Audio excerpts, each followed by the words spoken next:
केली आणि भोसलेचा एक एक सरदार कापायला सुरुवात केली, एक एक सरदार कापायला सुरुवात केली आणि तीच तलवार आता शहाजीराजांच्या तलवारीवर आदळली. आणि जिजाबाई साहेब त्या ठिकाणी ते युद्ध पाहत होत्या.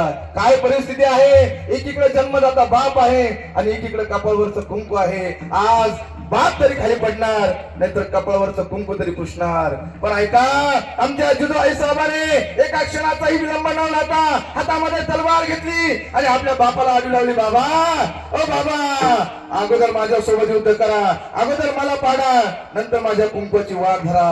अशा वाघिणीच्या पोटी वाहक जन्माला येत असतो, अशा वाघिणीच्या पोटी वाहक जन्माला येत असतो. म्हणून तर म्हणतात ना, माझी जाऊची पुण्याई कशी आली व फळाला, माझी जाऊची पुण्याई कशी आली व